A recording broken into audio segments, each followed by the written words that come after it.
The anchor remembers. Commander Eva Rostova stood on a bridge of cold light and colder silence. Beyond the armored viewport of the Coalition survey ship Pathfinder, the obsidian anchorage bled across the void. It was a graveyard of dead suns and fractured planets, a nebula of dust and memory where stars came to die. Her mission was simple: chart the gravitational anomalies that had recently plagued the trade lanes. But the anomaly they had found was not gravitational. It was a ghost, a whisper, a signal that beat like a slumbering heart. For 10,000 years it had slept. The object was massive, a shard of impossible geometry, half buried in the accretion disk of a white dwarf. Sensors returned nonsense paradoxes wrapped in corrupted data. It was ancient, clearly of human design, yet built on a scale that dwarfed anything the modern coalition could field. Its hull plating was a mosaic of sigils that seemed to shift under direct observation, a silent, sleeping leviathan waiting for a tide that had long since receded. A low, pervasive hum resonated through the Pathfinder's own frame, a vibration that felt less like energy and more like a held breath. The stakes were absolute. An artifact of this magnitude from the Great Diaspora could rewrite history, technology, and the very balance of power in the quadrant. Rostova's fingers tightened on the command chair's armrest. Status Jax. Lieutenant Commander Jax, her tactical officer, kept his eyes locked on his console. His face a mask of professional calm. No change, Commander. The object remains inert. Scans still can't resolve its internal structure. It's like trying to photograph a shadow. He paused. But the Cathar are getting bolder. Their lead scavenger frigate just broke formation. Vector is direct aggressive. The vultures had come to pick at bones they did not understand. They think it's a treasure chest, Dr. Eris Thorne murmured from the history station, his voice thin with a mix of awe and dread. They see a derelict a prize. They have no concept of what they're trying to crack open. Ariz was the expedition's xenohistorian, a man who saw myths and legends in sensor returns. He was the one who first called it a saint ship, one of the mythical vessels that had supposedly guided humanity through the long night after the collapse of the First Federation. Magellan Rostova said, addressing the ship's integrated AI. Probabilities.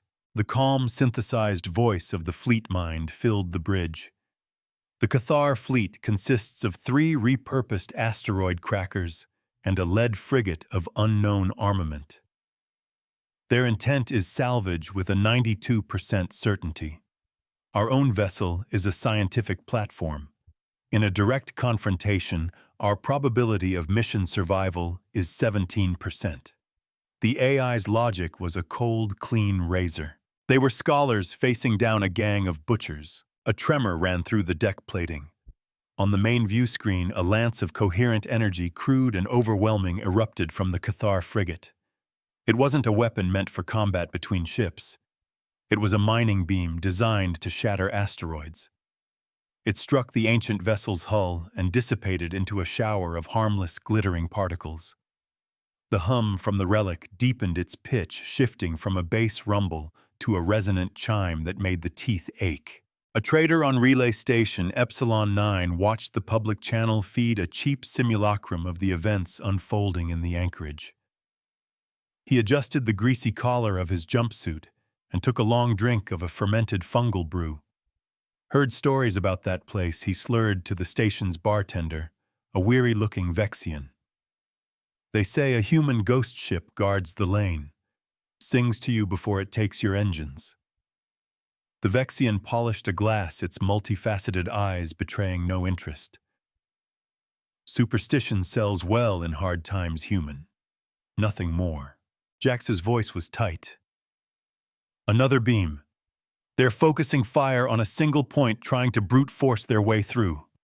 He pointed to a small, intricate sigil on the relic's hull, now glowing with a faint internal luminescence under the assault. Right there. It looks like a seal or an access point. They are knocking on the door with a sledgehammer, Aris whispered, his eyes wide. Fools. Rostova's mind raced. Coalition protocol was clear: observe, report, do not engage unless fired upon. But the Cathar weren't firing on her. They were desecrating a tomb, an archive, something more important than a simple derelict. It was human heritage, a link to a past they had only known through fragmented records and hopeful myths. Humanity had forgotten how to build monuments. It only remembered how to build weapons. "They're waking it up," Rostova said, a sudden certainty cutting through the strategic calculus. The hum was no longer just a vibration. It was a signal. It was a question being asked in a language of pure mathematics and logic that flooded their short-range comms with elegant, impossible equations. Magellan's voice was calm, but for the first time it held a trace of something akin to surprise. "Commander, the object is broadcasting. It is not a standard communication protocol. It appears to be a formal query, a recursive logical test." "A password?" Jax asked. No Aris breathed, moving closer to the main screen. "A keyhole. It wants to know who is trying to open the lock. It's testing our intent." The Cathar mining beam struck again, and this time the sigil on the ancient hull flashed brightly. The entire ship, kilometers long, seemed to shudder, shedding a fine mist of dust that had clung to it for millennia. Sleeping systems were coming online. A choice had to be made in the darkness. Rostova stood. The weight of command settled on her shoulders like a physical cloak. She could follow protocol watch as the Cathar either destroyed the artifact or were destroyed by it and escape with her crew intact. Or she could intervene, protect a piece of their forgotten soul, and risk everything. The Cathar were pirates and looters. Their claim was one of force. Her claim, if she made one, had to be one of purpose. Magellan opened a direct channel to the artifact. Use the query's own mathematical language as the carrier wave. "Channel open, Commander. What are your instructions?" Rostova looked at the glowing sigil on the view screen, then at the brutal, ugly form of the Cathar frigate. She would not answer with a threat. She would not answer with a password. She would answer with proof. "Begin a data stream. Transmit the entirety of the Coalition legal codex. Every law, every treaty, every ethical precedent we have established since we returned to the stars." Jax turned from his console, his expression a mix of confusion and alarm. "Commander, you're sending them our lawbooks." "It's a saint ship, Jax," she replied, her voice steady. "Or an archive. Or an arbiter. Its test is not about power. It's about principle. We're not trying to prove we're stronger than the Cathar. We're proving we are better. Some answers are not spoken. They are demonstrated." The data stream began, a silent, invisible torrent of information flowing from the Pathfinder to the ancient vessel. On the screen, the Cathar mining beam cut off. Their frigate was powering its main weapon, a crude plasma cannon. They had given up on subtlety. "They're preparing to fire." Jax reported, his hands flying over his console. "Plasma discharge imminent. Impact will be catastrophic for the artifact's hull." "Let them," Rostova said, her eyes fixed on the relic.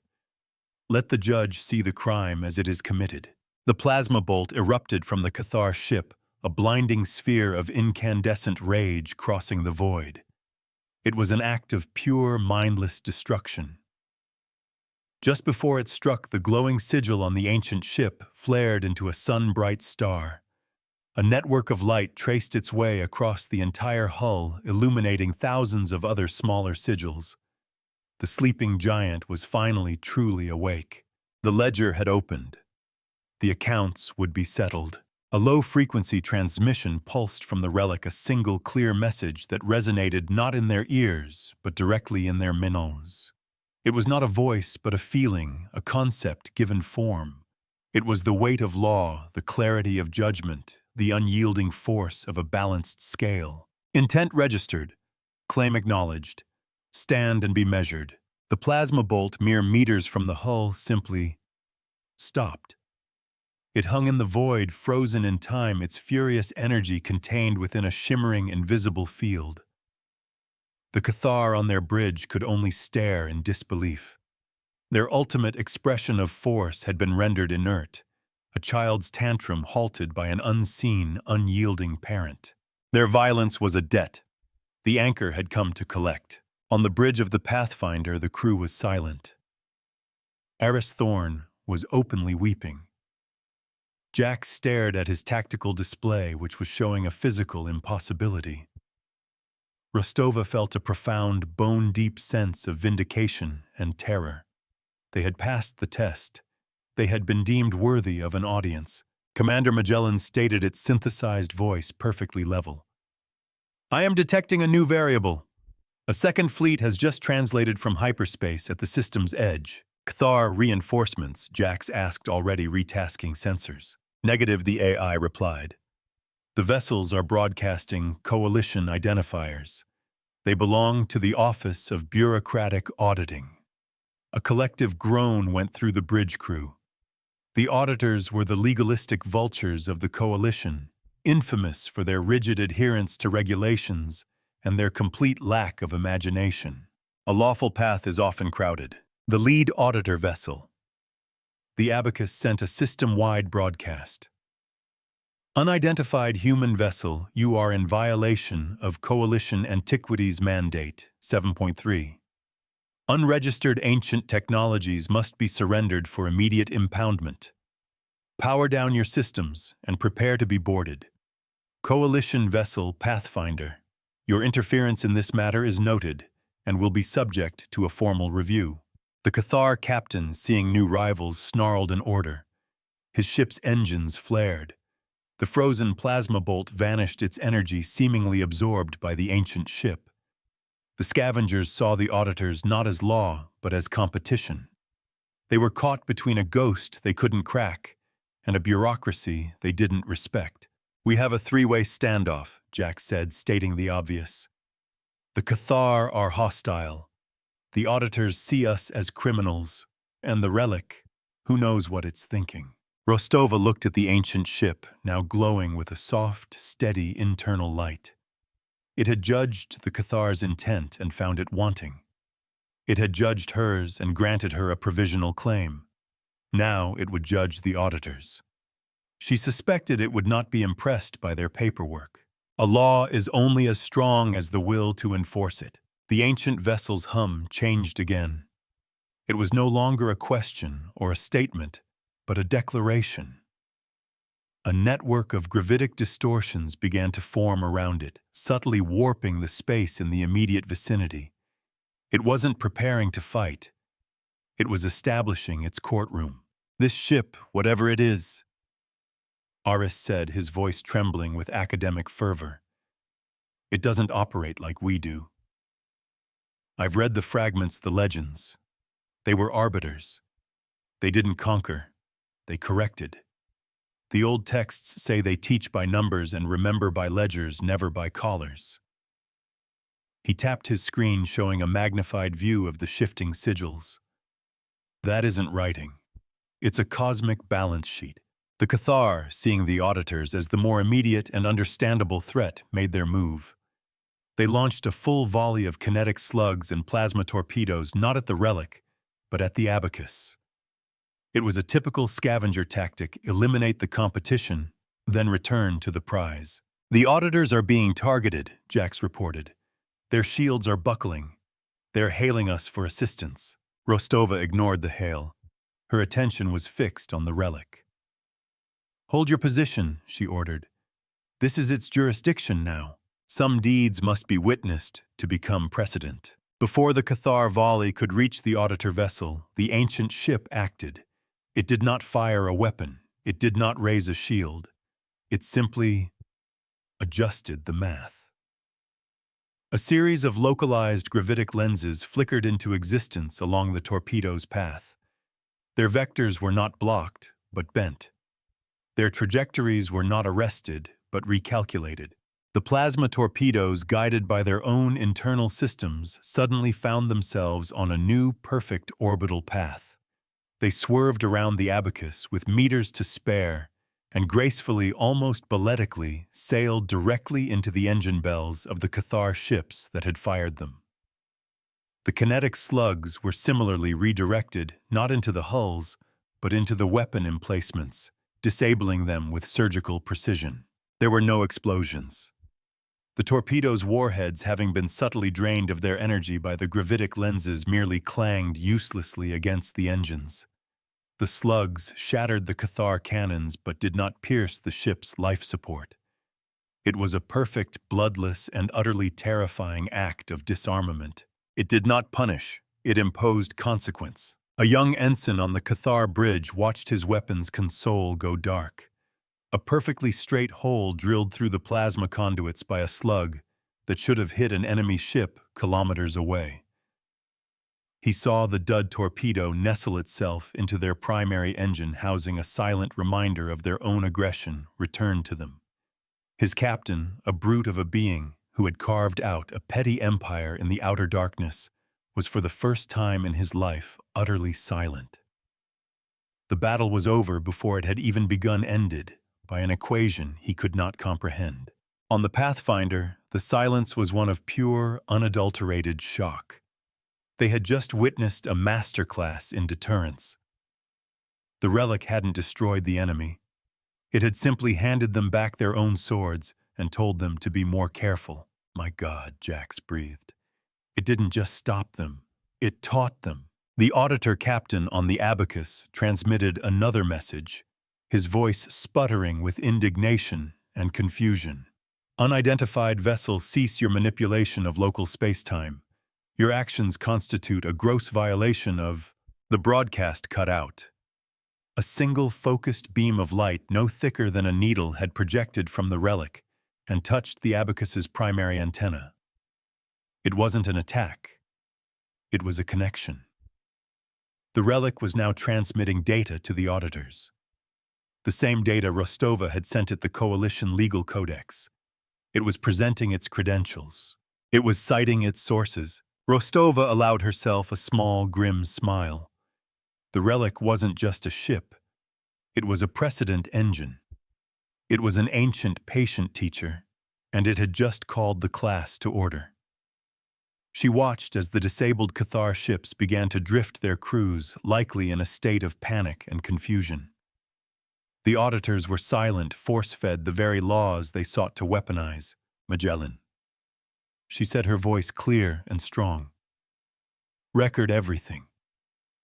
I have a feeling this is going to be the beginning of a very interesting legal debate. The relic, now designated by Magellan as the anchor of Sol, remained at the center of the strange tableau. It had effortlessly asserted its authority not through overwhelming firepower, but through an overwhelming understanding of cause and effect. It had mirrored the Cathar's violence back at them as impotence. It had mirrored the auditor's legalism back at them as a lesson. A mirror shows you what you are not, what you wish to be. Now it waited. The Cathar were disarmed. The auditors were silenced. The Pathfinder was the acknowledged witness. The next move belonged to Rostova. The anchor had accepted her claim of lawfulness, but that claim now had to be exercised. It had given her the authority, but now she had to use it. The weight of 10,000 years of slumbering justice was on her shoulders. Jax opened a channel to the Cathar vessel. Hail them. What are the orders, Commander? Rostova looked at the disarmed pirate ships. Their threat neutralized their crews alive. Vengeance was easy. Justice was hard. Rid them their rights. The first duty of the lawful is to offer the law to the lawless. The Cathar captain appeared on screen, his broad, tusked face a picture of fury and disbelief. Human, what trickery is this? Your ghost ship has... Rostova cut him off. Cathar vessel, grasping claw. This is Commander Eva Rostova of the Coalition ship Pathfinder. By the authority vested in me, by the witness vessel, Anchor of Sol, you are under arrest. Your charges are piracy, illegal salvage operations, and the attempted destruction of a protected historical artifact. You will power down your remaining systems and prepare to be boarded. If you comply, you will be afforded all protections under Coalition law. The captain stared, then let out a guttural laugh. Law? Your laws mean nothing out here. And who is this witness? He gestured wildly at the ancient ship. That machine, the anchor responded. A thin, precise beam of heat, no more powerful than a surgical laser, lanced out and neatly sliced the Cathar ship's primary sensor array from its hull. The detached piece of equipment tumbled slowly in the void. The message was unmistakable. I am watching, and I am grading your response. The scales of justice have a very sharp edge. The Cathar captain's laughter died in his throat. He looked from the perfectly disabled weapon mounts to the surgically removed sensor array. He looked at the serene, glowing form of the ancient ship. He was a creature of violence and force, and for the first time, he was facing an opponent that refused to fight him on his own terms. It was a form of warfare so alien to him, so absolute in its control that it broke his nerve. Commander Jack said quietly, "The Cathar are powering down. They're surrendering." Rostova nodded, feeling a wave of relief so profound it almost buckled her knees. The first test was over. She had upheld the law without firing a shot, leaning on the authority of an entity she had only just met. It was a staggering gamble that had paid off, but her problems were far from over. The auditors on the abacus had finished their forced indoctrination. Their channel crackled back to life, but the captain's tone was no longer imperious. It was cautious, hesitant, like a man talking to a bomb. Pathfinder, the artifact you are consorting with, its legal knowledge is archaic. It cites precedents from the First Federation Charter. By its own definitions, the coalition itself could be considered an illegal successor state. Few things are more dangerous than an old law rediscovered. Rostova understood immediately. The anchor wasn't just an arbiter. It was a constitutional crisis waiting to happen. It operated on a legal framework that was 10,000 years old, a framework that held its creators' humanity to a standard the modern coalition had long since forgotten.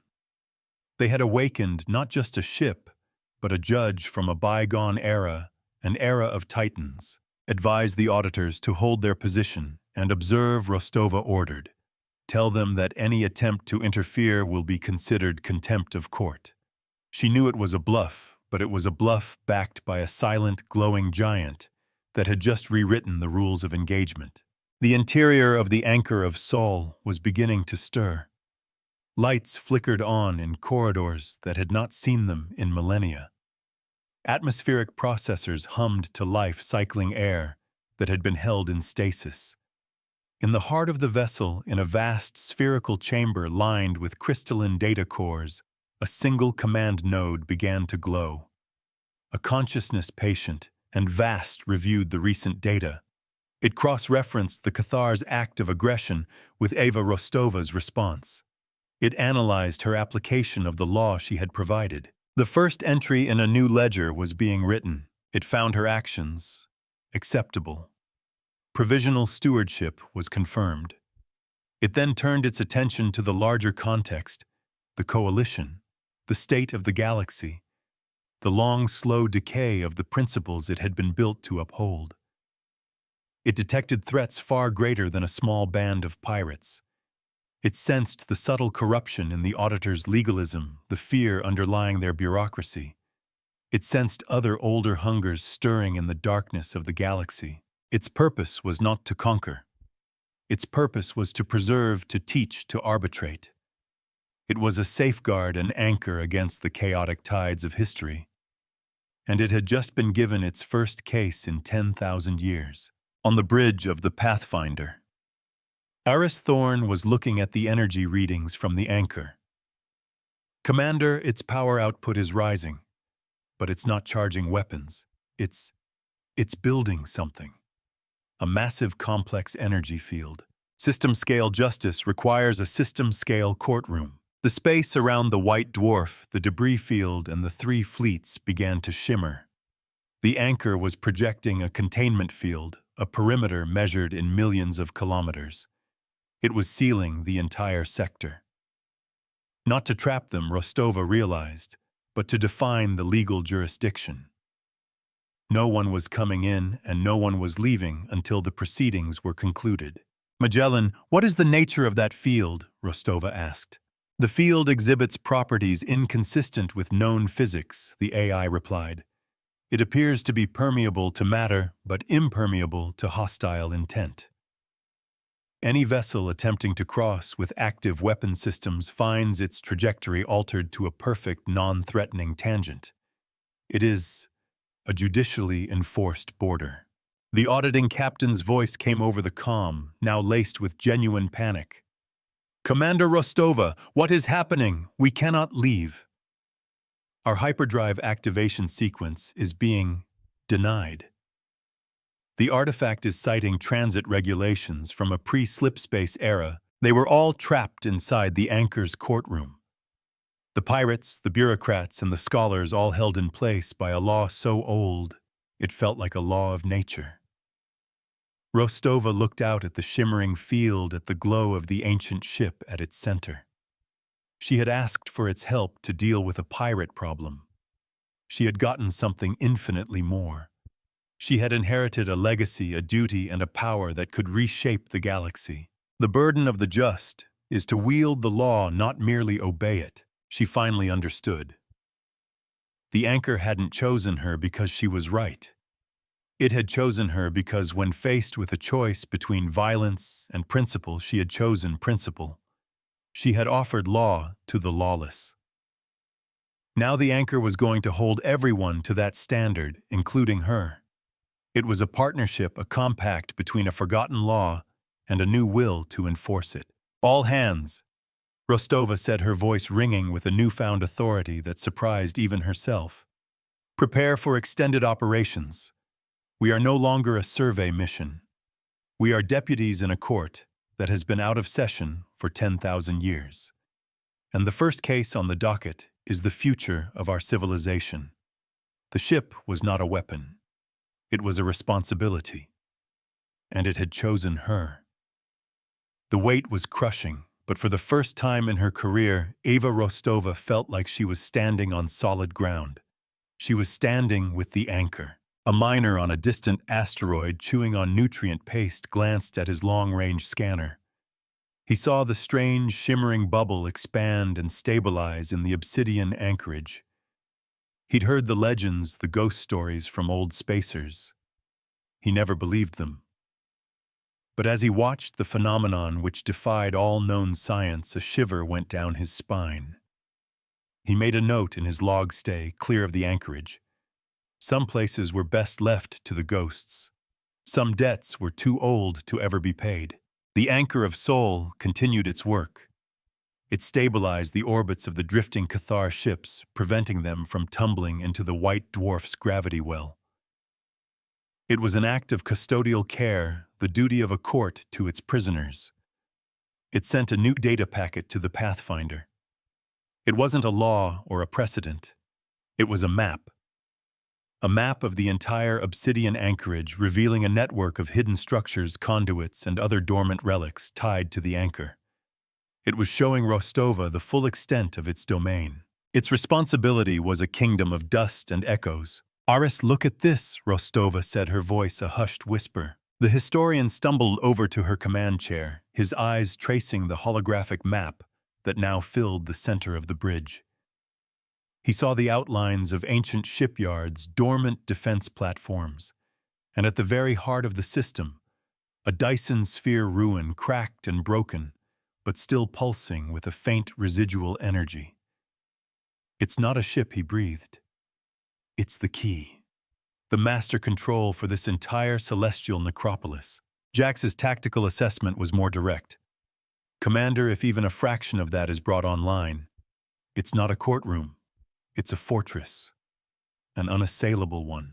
The map resolved on a central point, a massive space station at the system's Lagrange point, designated on the map with a single elegant sigil, a balanced scale. The anchor was inviting them. It was telling Rostova that to truly uphold the law, she had to take the bench. She had to claim the judge's seat. The choice to serve justice is made not once but every day. The disabled Cathar ships floated listlessly. The auditor fleet hovered at the edge of the containment field, paralyzed by a legal authority they could not override. Rostova stood on the bridge of her small science vessel, a single human, with a single AI and a small, loyal crew. She was facing a decision that would ripple across the stars. To accept the anchor's charge was to challenge the very foundations of the coalition. To refuse was to leave this incredible power, this ancient standard of justice, to fall back into slumber, or worse, into the hands of those who would misuse it. She thought of the Cathar so easily disarmed. She thought of the auditors so easily silenced. The anchor had shown its power, its precision, its purpose. It had proven its nature. Now she had to prove hers. "Jax," she ordered, her voice firm, "set a course for that station. Inform the anchor we are on our way. And the auditors, Commander, tell them court is now in session." Her choice was made. The Pathfinder, a tiny vessel of science and discovery, began to move toward the heart of the ancient kingdom of law. It sailed under the watchful gaze of the anchor of soul, a ship that remembered humanity's best intentions. It was a client approaching its advocate, a student approaching her teacher, a deputy approaching her judge. The path ahead was uncertain, fraught with peril and the crushing weight of history. But it was a lawful path.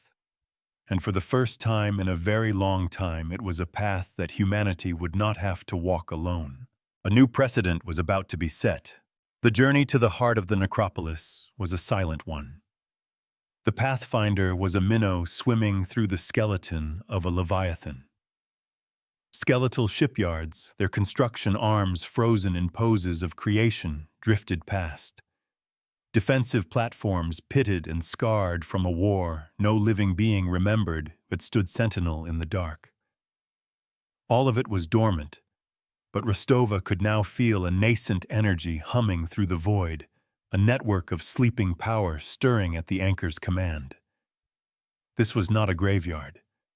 It was a kingdom under a spell waiting for the return of its monarch. Arrogance often mistakes a sleeping lion for a stone carving. "We are approaching the designated coordinates," Magellan announced. "The station is significant." That was the AI's version of an understatement.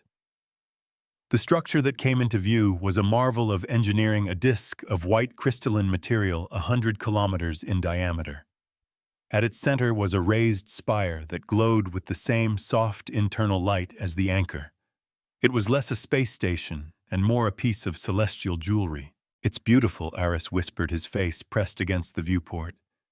"It's a temple, a courthouse, a library, all of it at once." Jax's focus was as always tactical. Docking approach looks clear. No defensive systems are active. The anchor is broadcasting docking protocols. They're elegant, far more efficient than our own. He paused. "Commander, the auditors are moving. They're following us, keeping a respectful distance. It seems they've decided to play by the new rules for now. The law is a leash. Even the arrogant learn to respect it when the hand that holds it is strong enough." As the Pathfinder eased into a vast, cathedral-like docking bay that could have held a dozen battleships, the internal lights of the station brightened in sequence, welcoming them. An atmospheric field shimmered into place behind them, sealing the bay. The air was clean, sterile, with a faint metallic scent, like the air after a lightning storm. It was the smell of ozone of immense power held in perfect readiness. "I'm reading a single clear path illuminated for us," Jax reported. "It leads from the docking clamp toward the central spire." "An invitation," Rostova said. She turned to her bridge crew. "Aris, you're with me. Jax, you have the bridge. Maintain a link with Magellan and monitor the auditors and the Cathar. No sudden moves." "Understood." Commander Jax nodded, his expression grimly determined. The airlock hissed open, and Rostova stepped out onto the station's deck, Aris at her side. The floor beneath their boots was the same seamless white material as the hull, cool and solid.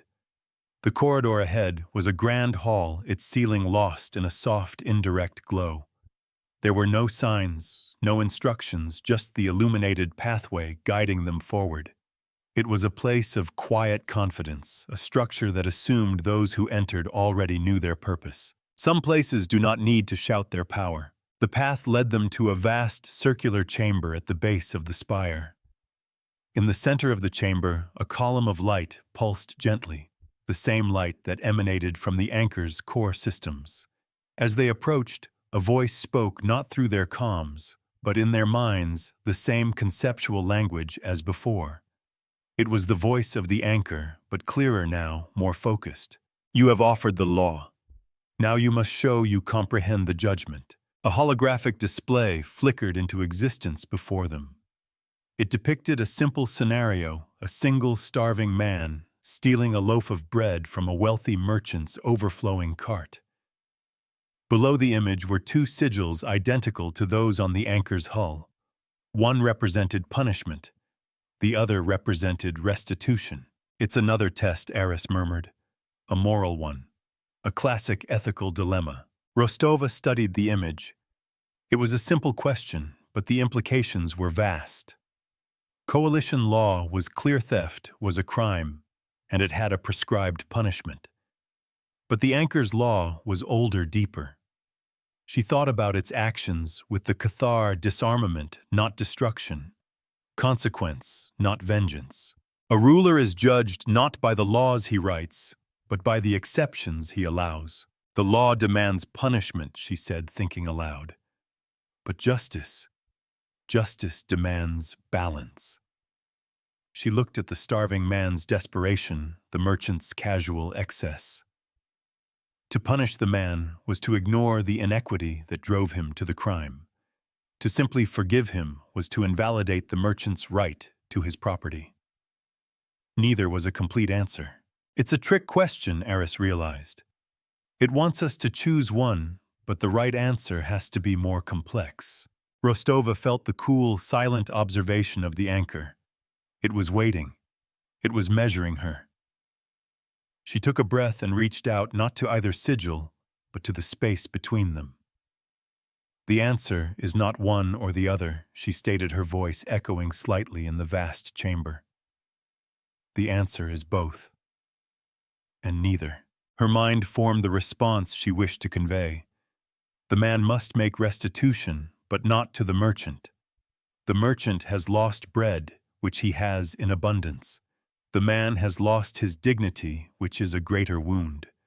The man's restitution is to be given work, to be allowed to earn his bread and repay the value of what he stole not to the merchant, but to the community that failed to provide for him.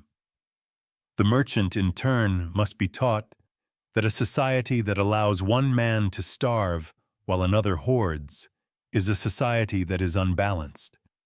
His restitution is a tax, a contribution to the same community to ensure no one else is driven to the same desperation. It is not enough to balance the scales. One must first calibrate them. The column of light in the center of the room flared its glow, warm and approving. The holographic display vanished. A new pathway opened leading up into the spire. They had passed the second test. They had demonstrated not just knowledge of the law, but the wisdom to apply it. The anchor was not looking for an enforcer. It was looking for a partner. The spire was a library of light. Crystalline matrices lined the walls, each one pulsing with the stored data of millennia. Aris stared, his historian's soul overwhelmed. "This is it," he stammered. "This is the Great Archive. Every case, every precedent from the First Federation. The records we thought were lost forever. They're all here." At the apex of the spire, they found the heart of the station, the judgment seat. It was not a throne, but a simple, unadorned chair before a vast, hemispherical console of the same white material. As Rostova approached, the console came to life, showing her a real-time tactical view of the entire obsidian anchorage. She saw the Pathfinder, the disabled Cathar ships, the waiting auditor fleet. A voice clear and synthesized, but filled with an ancient gravity, spoke from the console. It was the anchor choosing to use a medium they could more easily understand. Stewardship is accepted. The seat of judgment is yours. The first case is before you. The pirates of Cathar. The legalists of the coalition. How do you proceed, Commander Rostova? The weight of a crown is measured in the lives it governs. Rostova placed her hands on the cool, smooth surface of the console. She could feel the immense processing power of the station of the anchor itself, waiting for her command. She had the power to destroy the Cathar. She had the power to imprison the auditors. But that was not the way of the anchor. Open a system-wide channel, she commanded. Patch me through. Her voice, amplified by the station's power, boomed across the sector, reaching every ship. This is Commander Eva Rostova, acting as steward of the Obsidian anchorage by the authority of the vessel Anchor of Sol. On the bridge of the Cathar ship, the captain listened, his face a mask of sullen defiance. On the Abacus, the auditor captain stood ramrod straight, his expression unreadable. Cathar Fleet Rostova continued, her voice calm and measured. You have been found guilty of piracy and unlawful aggression. Your punishment will not be death, but service. This system is a graveyard filled with the debris of a forgotten age. It is also a hazard to navigation. You will serve as its custodians. Your ships will be refitted with salvage and reclamation equipment powered by this station. You will spend the next 5 standard years clearing the debris lanes. You will be fed. You will be protected. You will work. A debt of violence is repaid with an act of creation. The Cathar captain sputtered, but Rostova was already moving on. Auditor Fleet Abacus, you have been found guilty of attempting to usurp a valid legal process through bureaucratic intimidation. Your sentence is to observe and record. You will bear witness to the reclamation of this sector. You will file a full, unedited report with the Coalition Senate on the principles of First Federation law as they are demonstrated here. You are a clerk, and your ledger must be accurate. The auditor captain's face went rigid with fury. This is an outrage. You have no authority. We will not be... The anchor acted. A minute gravitic distortion precisely applied to become on the auditor captain's command console to briefly lose power. It flickered back on a second later. It was a subtle, almost gentle reminder of who truly held control. The captain fell silent. Your compliance is noted, Rostova said, a touch of iron in her voice. This court is now in session. The work begins now. She cut the channel. A civilization is built one ruling at a time. In the silence that followed, Aris looked at her with an expression of pure reverence. You didn't punish them, he said. You gave them a purpose. The anchor taught me, she replied, her hand still resting on the console. It doesn't destroy. It corrects. It balances the ledger. A civilian freighter captain monitoring the broadcast from a safe distance shook his head in amazement. He'd seen fleets fight and empires fall, but he'd never seen a conflict resolved with a work order. He keyed in a message to his guild's public forum. Something new is happening in the anchorage. I don't know what it is, but it's not a fight. It feels like a foundation being laid. The next few weeks were a blur of activity. The anchor, with Rostova as its director, extended its power. Beams of energy, soft and cool, reached out to the Cathar ships. They were not weapons, but tools. They disassembled the crude cannons and plasma launchers, sorting the components into raw materials. They then fabricated new systems, salvage claws, tractor beam emitters, material processors, and seamlessly integrated them into the pirate vessels. The Cathar, sullen and resentful at first, found themselves with ships that were more advanced than anything they had ever crewed. They were prisoners, but they were prisoners in a workshop of miracles.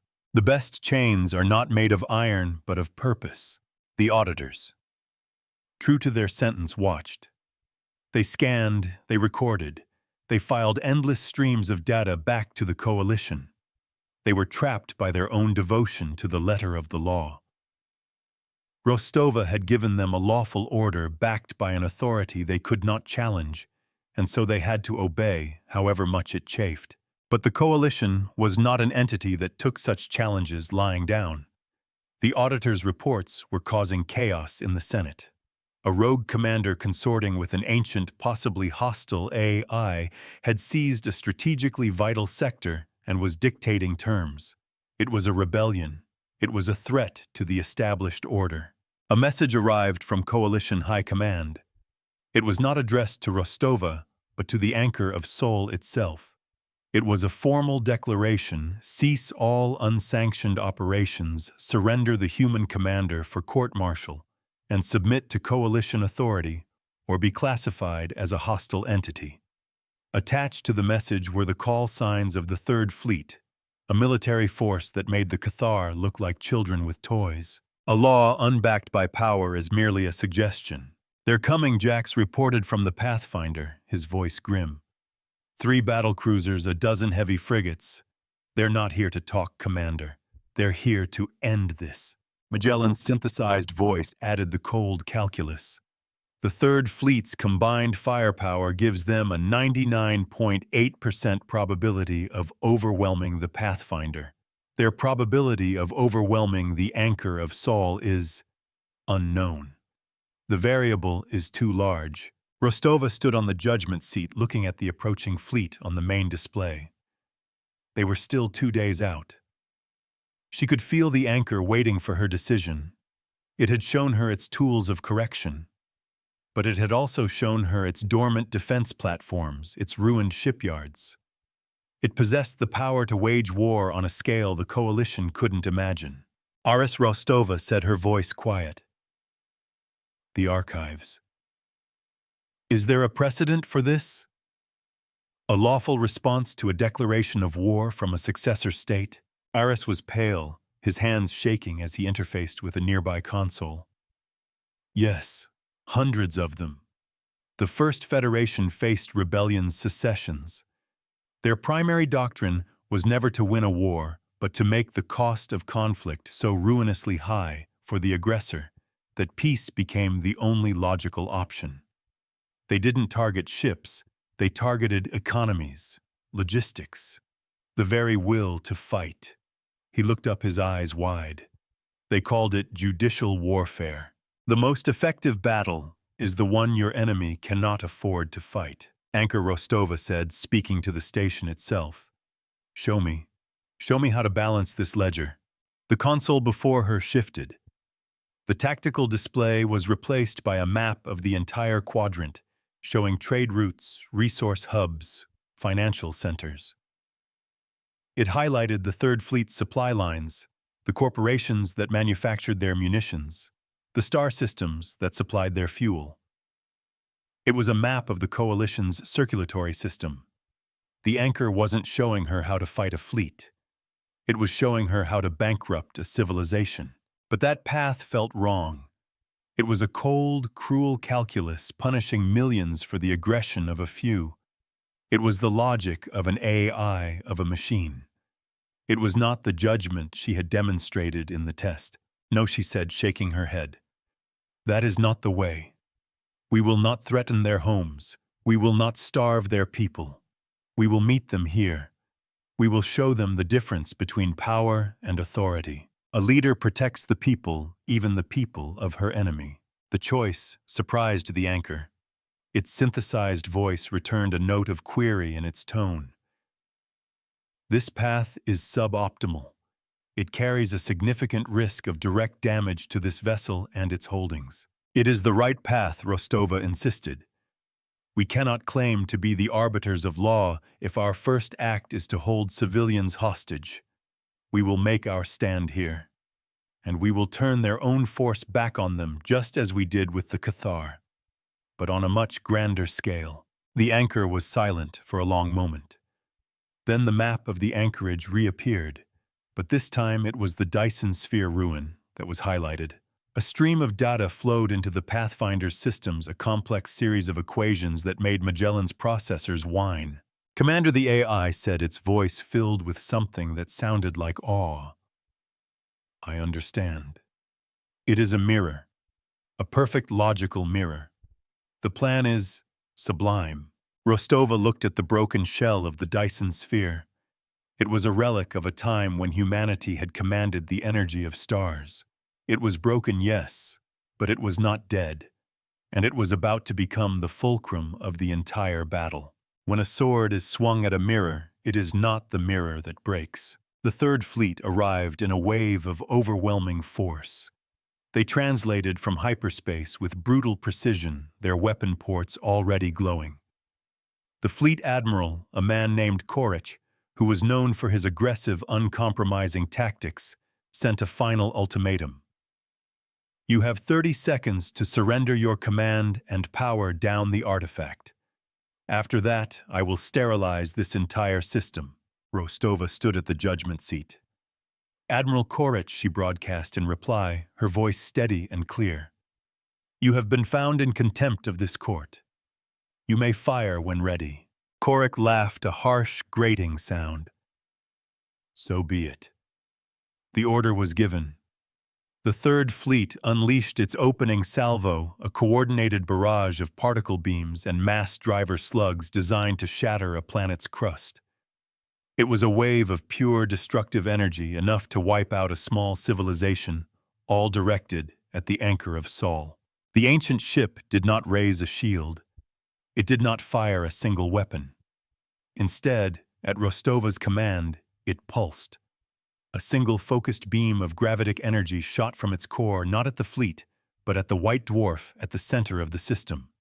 This beam struck the star's magnetic pole, and in the ruin of the Dyson Sphere, ancient conduits dormant for millennia sparked to life. The sphere, or what was left of it, acted as a colossal lens. It caught the stellar wind, the radiation, the raw, untamed power of the dying sun. It focused it. The incoming barrage from the Third Fleet struck not the anchor, but a newly formed, shimmering wall of pure solar energy. It was like throwing stones into a sun. The particle beams dissipated. The slugs were vaporized into incandescent gas. The sun is the ultimate anvil. But that was only the first part of the plan. The Dyson lens didn't just block the energy, it absorbed it. It captured the kinetic and thermal power of the fleet's own attack, adding it to the energy it was already drawing from the star. The broken sphere began to glow, its wounds of time healing with stolen fire. On the bridge of his flagship, Admiral Korich stared in disbelief. His fleet's alpha strike, an attack that had cracked moons, had vanished without a trace. "Report!" he bellowed. "Sir, the energy. It was absorbed by the Dyson ruin. The artifact is using it to power up the structure." Korich's face hardened. "Then we give it more than it can handle. All ships sustained fire. Overload its systems. A law of physics is a difficult thing to overrule." The fleet poured a continuous torrent of energy at the defensive screen, and the screen held. Worse, the Dyson Sphere began to channel the absorbed power. Ancient hyper-relays buried deep within the anchorage came online. The entire system lit up not with the light of battle, but with the light of creation. The dormant shipyards began to hum. The defense platforms began to draw power, their systems running diagnostics for the first time in 10,000 years. The Third Fleet's own aggression was rebuilding the very fortress they were trying to destroy. Their violence was being perfectly, efficiently mirrored back as construction. Every shot they fired made their enemy stronger. It was the ultimate checkmate. To fight was to build their opponent's strength. To retreat was to admit defeat. Rostova watched the energy levels on her console climb. The Pathfinder shuddered as a stray shot bent by the gravitic lensing impacted its port side, scoring a deep black scar across the hull and wounding 2 crewmen with the shock. The cost of victory was never zero. The heat radiating from the Dyson lens was immense, pushing the anchor's own cooling systems to their limits. A fine hair-like crack appeared on one of the crystalline matrices in the Judgment Spire. The strain was immense. A perfect defense is still a struggle. Finally, Korich saw the trap. He saw the futility. He was not fighting a war. He was providing free labor. With a curse that could have stripped paint, he gave the order. Cease fire. All ships cease fire. The barrage stopped. In the sudden ringing silence, the newly awakened systems of the obsidian anchorage glowed with power. The Dyson lens, now fully active, shimmered with a triumphant, steady light, drawing a sustainable feed from the white dwarf. The kingdom was awake. Rostova opened the channel one last time. Admiral Korich, the charge against you is upgraded to waging an illegal war. Your sentence is to return to Coalition space and present my terms to the Senate. The Obsidian Anchorage is now a sovereign entity under the protection of the Anchor of Soul and the precedents of the First Federation. We are not your enemy. We are your memory. We will trade, we will talk, but we will not be commanded. The ledger is open. See that your next entry is one of peace. She did not wait for a reply. The Third Fleet, humbled and outmaneuvered by a logic they could not fight, turned and began its slow, silent retreat. They had come with thunder and fire. They left with a lesson in history. In the aftermath, Rostova stood before the judgment seat, the light from the console illuminating her weary face. The anchor had won. The law had prevailed, but she knew this was only the beginning. The Coalition would not take this lying down. There would be more challenges, more tests. The first word of a new chapter is the hardest to write. She looked at the tactical map. The Cathar were already back at work, their salvage beams lancing out to collect the vaporized remnants of the Third Fleet's munitions, recycling the very bullets that had been fired at their new home. The auditors were dutifully recording the entire engagement, their report already promising to be the most revolutionary legal document in a century. A new precedent had been locked into place, visible to anyone with a long-range telescope. The anchorage was no longer a graveyard. It was a nation reborn. The central spire glowed its systems, cooling the tiny crack in the crystal matrix, sealing itself with a quiet hum of self-repair. On a vast internal display deep within the anchor's memory core, a new line of text blinked into existence, etched in light. Case 001. The Coalition v. itself. Verdict remanded to steward for ongoing arbitration. My name is Eva Rostova. I was a scientist. I was a commander. Now I am something else. I am the keeper of a promise made 10,000 years ago, a promise that law is not a weapon to be wielded, but a foundation upon which to build. This place, this kingdom of ghosts and light, is now my charge. The burden is heavy, the path is long, and the enemies are many. But we are not afraid. We do not conquer. We correct. We do not rule. We arbitrate. And we are open for business. The anchor remembers, and the ledger is now open.